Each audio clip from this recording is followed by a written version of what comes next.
think the main things that was quite challenging, it was to manage everything. Mainly because I'm quite competitive. I always have the thought that 30 of us will graduate, 30 of us will apply for the same job. What can I do to make a difference? So while I was studying, I volunteered here at the university outside and still was working probably around 30-35 hours a week. So that was the main challenge, how to balance everything. And also you might have a relationship, you have friends, you want to go out, you want to enjoy your life, you don't want to just work and study. So that was the main challenge to find the balance. A little bit of organization, perhaps have a chat with some professor or even people around you. They might find a way to give you some tips and idea how to find the right balance. I mean, to be fair, while someone at uni, I think juggling everything and having enough time to write things and do uni work was definitely like really, really hard, and I'm sure that you can all relate. But I think for me personally, I'm probably the only one on the panel who doesn't have a master's or a PhD or is not lecturing. Like, I've got the BSc Human Nutrition, and at some point thought that I would go for a master's, and then I just didn't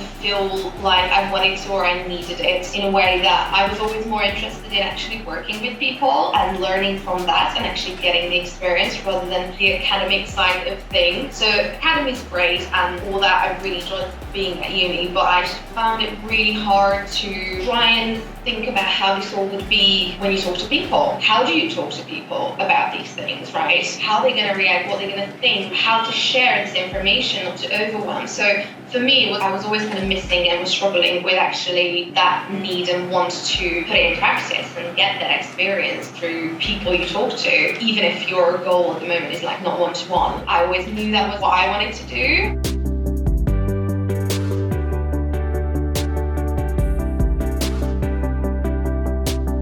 When I was undergrad, I did many research projects on the side. So, and the opportunities, so for example, you might do internships over the summer or holidays. So I did that for every single summer. I didn't really have the summer, but I enjoyed my summer of doing research when it was a heat wave outside. I get to be in the aircon. So there are many opportunities out there. So you can always either ask your academics, ask the people you know within the institution. They're always looking for undergrads or a spare pair of hands to get insights. You can do that. Or you can go outside of the institution. I spent a summer interning at Sports England. So I applied for one of those. That was spend the whole summer at Sport England in the research department, conducting a research project with, alongside the Scale Can campaign. So I did that, actually number crunching from a kind of commercial perspective. Or actually, if you've got some academics or researchers out there who you really want to work with in the future, go and ask them. By that I mean cold email them, or connect them on social media, follow them, get to know what they like, what they don't like, what their particular interests, and then connect with them that way. Don't be afraid to just reach out and ask. Like my dissertation here, I actually ended up working as an assistant to a PhD student here, just because I was like, hey, I really love your project, can I work with you? And they were like, yeah, cool, you can do that. So your dissertation, and it was great. And my first job as well, it was not advertised. I just found a clinic that I loved, and I was like, hey, I love what you're doing. This is how I can help. Do you have any abilities? And they said no. And I said, cool, please keep me on file. Like, I really love what you do. And after a couple months, they reached out, and I was like, yeah, I'll do it. Like, I'll take it. So just ask. The worst thing that can happen is that they say no, and you're like, well, thank you for your time, bye-bye.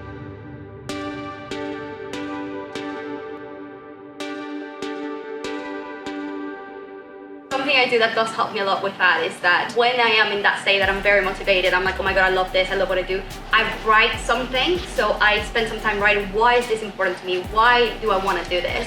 And then when I'm in that state of not wanting to do anything, I go back and read it, and it's kind of like my motivated self talking to my don't want to do anything self. And it does work as well. Like, it's just been like, oh, okay, yeah, I might not absolutely love it right now, but I know it's important. Like, it's there. I wrote this for me, and it does matter. And trying to find something that you just enjoy what you actually do, not just the actual goal. Like, I think when you start, I don't know if you guys feel ready, when I started the undergrad, I was like, well, I have to be a dietitian. Like, that's what I have to do. And then actually third year, we had the opportunity just before COVID, which was great, to go to Greece and shadow a dietitian. And then I saw it, I was like, I hate this. Like, no. I was like, I can't see myself doing this. The title, like, oh my god, I'm a dietitian, that sounds great, but the actual doing of it, I was like, that just not gonna bring me any joy. So trying to find what you actually do day to day, even the small things. I was like, okay, that I actually enjoy this. Like, I see myself enjoying this.